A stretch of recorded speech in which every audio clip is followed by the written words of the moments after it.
Heads up, you will need to wear a mask a while longer if you plan to travel on a plane, train, or bus. The CDC is extending the federal transportation mask mandate.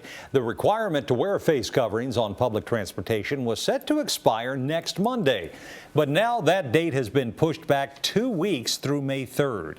Our transportation reporter Adam Tuss has been following all of today's developments and joins us live now from the Dunn-Loring Metro Station. Adam? That's right, Jim. You know, this is a polarizing topic on both sides. A lot of people with a lot of opinions. But what we can say for sure is that, yeah, for at least the next couple of weeks, keep your nose, mouth covered on trains, buses, and in stations also when you ride on these other sorts of transportation. Getting on a plane, train, or bus will bring that mask with you a little while longer. You guys have a great flight. And as you might imagine, opinions are coming in from all across the transportation industry. Yeah, we're pretty disappointed. You know, we've seen the numbers coming down for months and months and months. Pete Pantuso is the head of the American Bus Association. This is an industry that has taken it on the chin. We're still suffering. We're operating at less than 60% of where we would have been pre-COVID.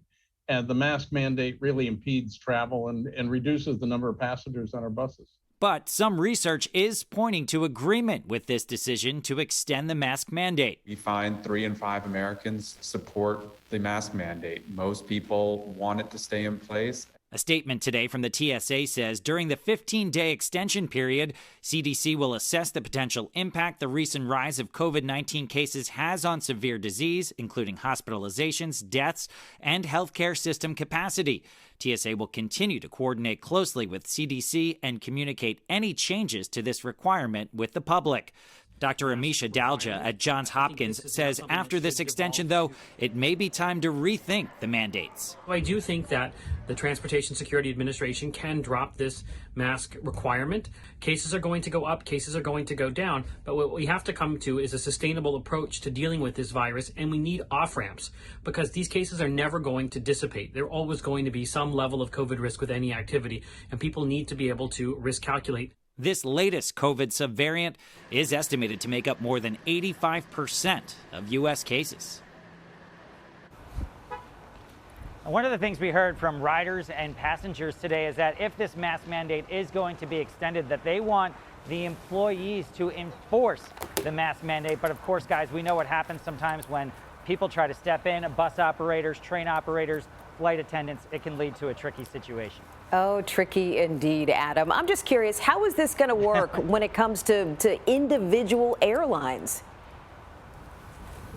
Yeah, Sean, that is really one of the more interesting things, I think, to watch as we go through this. Say the federal mask mandate is dropped. Well, that does not prohibit these individual companies, these airlines, these transit agencies from saying that, well, if you're going to ride with us, you still need to wear it. So we could get into this moment where it's almost piecemeal in terms of which carrier you're on. That is something that was brought up today. Of course, though, for at least the next couple of weeks into the beginning of May, you still need to wear the mask on planes, trains, and buses. All right, there you have it. Adam Tuss with all the details.